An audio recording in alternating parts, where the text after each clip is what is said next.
All right, some folks wanted me to do a video on the kill rig. This is Ultimate Night Vision's kill rig here. This originally was Tyler's wife's college vehicle, and it was time to get rid of it. And he said, you know what, I'm going to keep it and turn it into a hunting vehicle. And the bumpers are steel, front and rear bumpers are steel.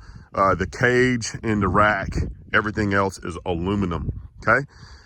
So it originally had doors and windows, and me and Tyler at one time killed like over 25 pigs, and we had them up on the roof. We had some big ones in the rear and some big ones up front, and it did bend the frame, and we couldn't close the doors anymore. So we ended up ripping the doors off, and over time, Tyler started moving up to dual thermals on his helmet and couldn't see through the windshield. So we ended up kicking the windshield out, and now he can see pretty good. So there is no windows on here except for the side panels. The back window came out. I actually think we broke that one.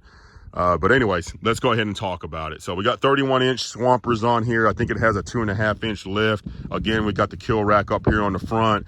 Got IR lights, pods, and a bar. 9,500-pound Smitty-built winch. There is lockers on it in the front, and it's engaged pretty much all the time. It's just 4-wheel drive all the time. Like I said, the rack is aluminum. You got some comfortable chairs up there. We got a big kill rack here in the rear, and guys, you got to excuse the way it looks. It rained on us pretty hard last night, so there's towels on the chair, and it's just looking kind of rough. There's gonna be blood all over the place. And you can see there's just blood everywhere, and this is bolted to the bumper, so you can get up here on this ladder. And let me try to get up here. Trying to get up here with the camera in my hand. All right, and you can sit up here. So we used to have some pods here, and you can pull up these little pods and snap them over here and use it like a rack. But I usually just have the rifle resting on the rails here, and I can shoot off of that. Very, very, very comfortable up here. Right here is where the Rover plugs up. You can put the Rover thermal right here, and we can watch it on the inside. But we haven't been using that thing on this rig. It's more on the Can-Am or Rich's Toyota over there. So we got the rack right here. Got some gun holders here. This right here, believe it or not, is a landing pad for the DJI Matrice, and it has a thermal on it as well, so we can send the thermal drone up and scout for pigs. I try to climb down here without falling. I'm trying to do all this one-handed.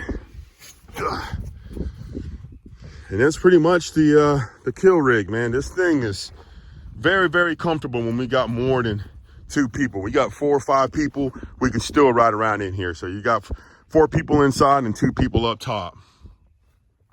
Got a big old LED light bar right up here, but we don't ever use the lights, man. It's always just IR or thermal all the time, no lights. And that is the kill rig, the Blazer, turned into a hunting rig. And it's still street legal, but we try to tow it, you know. We don't want to drive a long ways without the windshield and the 4-wheel drive engaged all the time like that. So we put it on a trailer and we'll go to another ranch, but it usually stays here on this ranch because we hunt here the most.